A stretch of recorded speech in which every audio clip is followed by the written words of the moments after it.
పెహల్గాన్లో తీవ్రవాదులు చేసిన దారుణాన్ని తెలియజేస్తూ ఇంగ్లాండ్లో పాకిస్తాన్ ఎంబసీ దగ్గర నిరసన తెలియజేయడానికి వెళ్లారు మన భారతీయులు. అక్కడ చేరుకున్న పాకిస్తాన్ ప్రజలు ఇండియా వాళ్ళని చూసి టీ ఎలా ఉంది, ఇంకో టీ తాగుతావా అని హేళన చేశారు. వాళ్ళు ఇలా చేయడానికి కారణం ఏంటి అంటే 2019 ఫిబ్రవరి 26 అనుకుంటా మనోళ్ళు పాకిస్తాన్లో ఉన్నటువంటి జైషే మహమ్మద్ ఉగ్రవాద శిబిరాలపై పాకిస్తాన్ ఆర్మీకి కూడా తెలియకుండా పాకిస్తాన్ గడ్డ మీద అడుగుపెట్టి రాత్రికి రాత్రే సర్జికల్ స్ట్రైకులు చేసి ఉగ్రవాదుల తలలు తీసేశారు. తిరిగి ఇండియాకు వచ్చే ముందు అనుకోకుండా అభినందన్ వర్ధమాన్ అనే ఒక పైలట్ దొరికిపోయాడు. ఆ తర్వాత పాకిస్తాన్ అధికారులు అతను ఒక చోట కూర్చోబెట్టి ఇంట్రాగేషన్ చేశారు. అభినందన్ వర్ధమాన్ టీ తాగుతూ చివరిలో ఆ పాకిస్తాన్ అధికారి అడిగాడు టీ ఎలా ఉంది అని.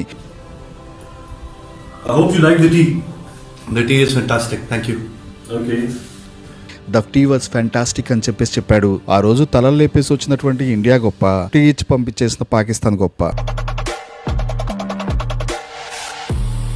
మీకు తెలియకుండా మీ దేశానికి వచ్చి మీ తలలు తీసుకొని పోయామని చెప్పేసి మేము గర్వంగా చెప్పుకుంటే మీరింకా టీ దగ్గర ఆగిపోయారు. ఆ రోజు టీ చాలా బాగుంది అని చెప్పినందుకు ఇండియాని ఈ రోజు ఎటకారం చేస్తూ మాట్లాడుతున్నారు. ఆ రోజే అభినందన్ వర్ధమాన్ మీద చెయ్యేసి ఉండాల్సింది. ఆ రోజే మీకు మీ టీకి గోరి కట్టేసి ఉండేవాళ్ళు మన ఇండియన్ ఆర్మీ వాళ్ళు. చిన్నప్పుడు మన పెద్దవాళ్ళు చెప్తూ ఉండేవారు ఇండియా ఉచ్చపోస్తే ఆ ఉచ్చలో పాకిస్తాన్ కొట్టుకుని పోద్ది అని.